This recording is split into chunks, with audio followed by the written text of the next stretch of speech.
अस्सलामुअलैकुम। कैसे हैं आप सब? दुआ है कि आप सब शादबाद रहें, जहाँ रहें खैर खैरियत के साथ रहें। मेरी बहुत अच्छी मॉर्निंग का अल्हम्दुलिल्लाह आगाज़ हो चुका है। तो आप लोगों के लिए आज मैं लेकर आई हूँ बहुत अच्छी वीडियो डार्क सर्कल के लिए, पफ़ी आइज़ के लिए, रिंकल्स आइज़ के लिए। तो आप लोगों ने जो है ना ये पूरी वीडियो देखनी है, स्किप नहीं करनी है।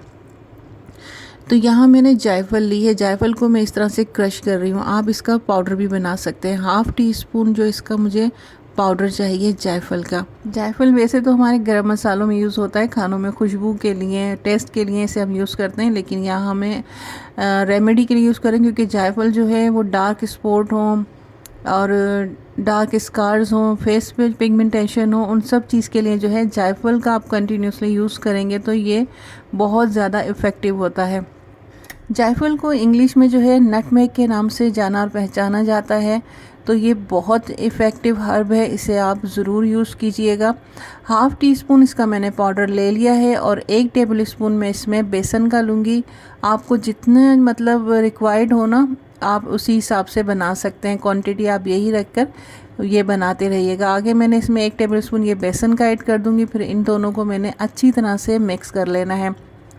मिक्स करने के बाद मैंने इसमें कच्चा दूध डालना है। अगर आपको बकरी का दूध मिल जाता है ना, तो वो बहुत ज़्यादा इफ़ेक्टिव होता है, बहुत फ़ायदेमंद होता है। अगर आपके पास बकरी का दूध है ना, तो पहले उसे रुई में, कॉटन में लेके आँखों के चारों तरफ हल्के हाथ से जो है उसका क्लीजिंग करें। क्लीजिंग करने के बाद आप देखेंगे कि रुई में इतना ज़्यादा जो है ना आँखों का मैल, जो स्किन पे मैल होता है वो आ जाता है। आप इसकी फेस पे भी क्लीजिंग कीजिए, बहुत अच्छी ब्राइटनेस लाता है, बिल्कुल जो है बेबी स्किन कर देता है। इतना फ़ायदेमंद होता है बकरी का दूध।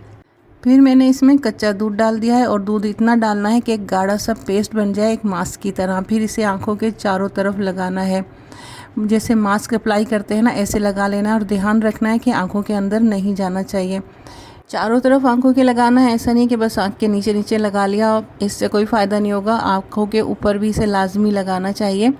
15 मिनट इसे के लिए आप इसे छोड़ दीजिएगा। उसके बाद जो है नॉर्मल पानी से हल्के हल्के हाथ से इसको आपने धोकर साफ़ कर देना है। आँखों को रगड़ना नहीं है, क्योंकि आँखों की स्किन बहुत सेंसिटिव होती है, वहाँ पर जो है लाइनिंग आ जाएगी, स्किन लटक जाएगी। इसलिए बिल्कुल हल्के हाथ से इसे धोकर खुश्क करके कोई अच्छा सा मॉइस्चराइज़र लगा लेना है।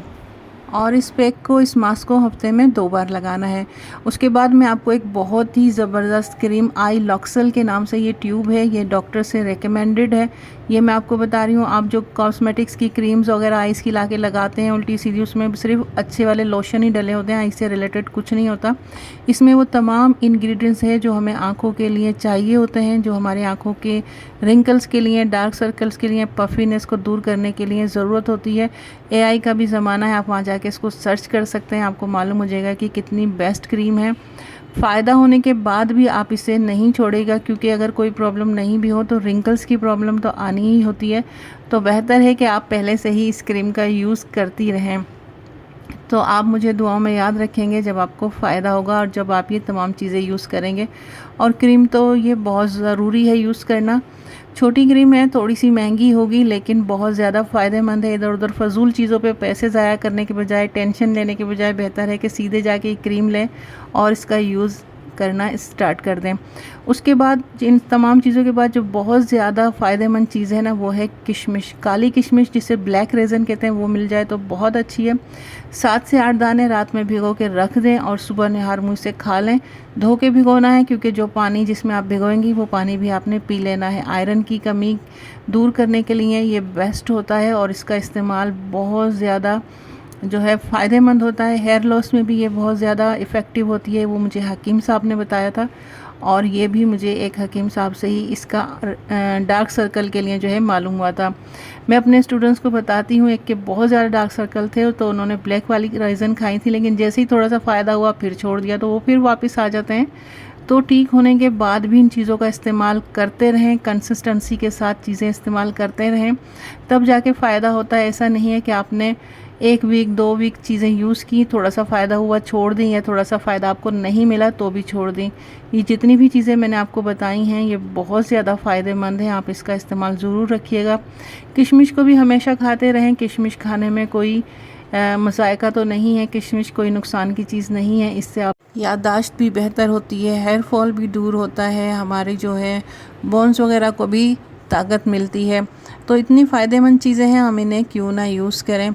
और जो ट्यूब मैंने आपको बताई है वो भी बहुत ज़्यादा फ़ायदेमंद है, आप उसका इस्तेमाल भी लाजमी कीजिएगा। थोड़ी सी एक्सपेंसिव 1000-1500 के बीच में ये आ जाएगी, छोटी सी ट्यूब होती है, लेकिन ये नहीं कि आपने देखा कि ये बहुत महंगी है तो हम इसका यूज़ नहीं करें। अच्छा, क्रीम लगानी है, थोड़ा सा अमाउंट लेना है आपने, ये नहीं कि बहुत ज़्यादा लेनी है, जैसे कोई दाल के दाने के बराबर आपने लेनी है और एक काइस पे उसके हल्के हाथ से जो है मसाज कर देना है। फिंगर आपने कौन सी रखनी है, जो छोटी उंगली होती है ना हमारी, सबसे छोटी उंगली, उसके जो बराबर वाली उंगली होती है आँखों पे, हमेशा उस वाली फिंगर से मसाज किया जाता है, क्योंकि उस फिंगर में जो है ना प्रेशर सबसे कम होता है। तो उस फिंगर्स लेके वो वाली, और उस पर थोड़ी सी क्रीम ये लगा के दोनों हाथों की फिंगर्स पे और दोनों आइस पे हल्के हल्के हाथ से आपने मसाज कर देना है। ये आपने रात सोने से पहले भी करना है और सुबह फेस वॉश करने के बाद, ड्राई करने के बाद जो है आपने ये जो है क्रीम लगा लेनी है। ये बहुत इफ़ेक्टिव है, बार बार मैं आपको बोल रही हूँ इसलिए कि देखें, डार्क सर्कल जो आते हैं ना, ये बहुत ही सख्त चीज़ होती है। जो भी हमारे चेहरे पर और आँखों पर जो ब्लैक आ जाते हैं ना निशान, वो बड़ी मुश्किल से जाते हैं। उसके लिए बहुत सब्र के साथ हमें उस पर काम करना होता है। अपनी नींद को भी बेहतर बनाएं, क्योंकि अक्सर लोग ये होता है कि 3-4 बजे तक जाग रहे होते हैं, कुछ तो फजर तक जाग रहे होते हैं, तो फिर डार्क सर्कल तो आएंगे ही। तो अगर आप कोई प्रोडक्ट यूज़ कर रहे हैं, अगर आप चाहते हैं कि वो प्रोडक्ट आपके लिए 100% जो है इफ़ेक्टिव रहे, तो आपने अपनी नींद को बेहतर करना है। इंटरनली कोई प्रॉब्लम है, कब्ज़ है, कोई टेंशन परेशानियां हैं, तो वो भी ये प्रॉब्लम लेकर आती हैं। खून की कमी से भी डार्क सर्कल बहुत ज़्यादा वाज़े होते हैं, तो इन तमाम चीज़ों को ध्यान में रखें। किशमिश का भी मैंने आपको इसीलिए बताया है कि अगर खून की कमी है तो वो भी अंदर से उसको कवर करे। किशमिश जो है वो हमारे माइंड को भी रिलैक्स करती है, तो फिर आप किशमिश भी खाएं और अपने आप को ज़रा पीसफुल रखें। हल्की फुल्की सी योगा कर सकते हैं तो वो करें, थोड़ा सा कोई फ्रेश हवा में निकल जाएं, ताकि आपका माइंड, अगर कोई परेशानी है तो माइंड भी रिलैक्स रहे। तो इन तमाम चीज़ों को जो आप जहन में रखें, इन तमाम चीज़ों को, अपनी टेंशन परेशानियों को दूर भगाएं, नींद अच्छी सी लें और फिर ये तमाम प्रोडक्ट जो मैंने आपको बताई हैं ये यूज़ करें, तो इंशाल्लाह आपको बहुत ज़्यादा फ़ायदा होगा। साथ साथ मैंने यहाँ आटा भी गूंदा है। आटा जो है, कुछ बिगनर्स भी होते हैं, मासूम से होते हैं, जो नए नए कुकिंग सीखते हैं, वो उनके लिए मैंने सोचा कि एक आटा गूंदने का भी बता दूं। पूरा मैंने आटा जितना भी गूंदा है ना, मैंने आपको कंटिन्यूसली दिखाया, इसमें कुछ कट नहीं किया है। इसमें मैंने थोड़ा सा नमक डाला है, 1 टीस्पून मैंने इसमें ऑयल डाला था गूंदते हुए, आपने देखा होगा। और ये 3 से 4-5 रोटियों का ये आटा था, छोटी, मतलब जैसे चपातियाँ बनती हैं उनका आटा था, बहुत मोटी मोटी, तो 3 ही रोटियाँ बनेंगी। और उसको गूंदने के बाद मैंने साइड में रख दिया था 5 मिनट। 5 मिनट के बाद जो उसको रेस्ट आ गया तो वो अच्छा सा सॉफ्ट हो गया, और उसके बाद फिर मैं यहाँ इसकी रोटियाँ बना रही हूँ। रोटियों पे बहुत ज़्यादा खुश्का नहीं लगाना, बहुत ज़्यादा सूखा आटा लगाने से भी रोटियाँ जो हैं वो अकड़ जाती हैं। तो आटा जो आपने देखा है, कुछ लोगों का ये होता है कि वो बहुत ज़्यादा आटा गूंदते हुए ना मैस फैला देते हैं, तो फिर आपने देखा है कि कितने तरीके से मैंने आटा गूंदा है। और ज़ाहिर है कि हमें तो टाइम हो गया गूंदते हुए, जो नया नया सीखेंगे तो वो कोशिश करते रहें कि सफाई के साथ काम करते रहें। जब वो सफाई के साथ करते रहेंगे ना, तो फिर उन्हें बहुत जल्दी जो है अपनी कमियों पे काबू पा लेंगे। आटे में अगर आपसे पानी ज़्यादा डल जाता है तो फिर एक छोटे से कप में जो है थोड़ा थोड़ा सा पानी लेके वो डालें। वो ज़्यादा भी डल जाएगा तो वो ज़्यादा डल ही नहीं सकता, क्योंकि उसमें होगा ही थोड़ा सा। तो इस तरह से आपने आटा गूंद लेना है, 5-10 मिनट का रेस्ट देना है, जितना आपके पास टाइम है इतना रेस्ट दें, और उसके बाद रोटियां बनाएं। अच्छा, रोटियों को आप इस तरह से बनाने के बाद जो है आग पर भी सेक सकते हैं और तवे पर भी सेक सकते हैं। दूसरी रोटी मैं आपको तवे पर ही सेक कर दिखा दूँगी। तो जो बिगनर्स होते हैं ना, ये आटा गूंदना, रोटी बनाना जो मैं बता रही हूँ, ये उनके लिए हैं। जो बड़े हैं, जिन्हें बनाना आता है, ये उनके लिए नहीं है। वो परेशान नहीं हो और वो बुरा नहीं माने। तो बस मेरी वीडियो जो थी आज की यहीं तक थी। मेरी वीडियो में आपको कुछ भी यूज़फुल लगा हो, कुछ भी अच्छा लगा हो, तो फिर मुझे कमेंट करके लाजमी बताइएगा।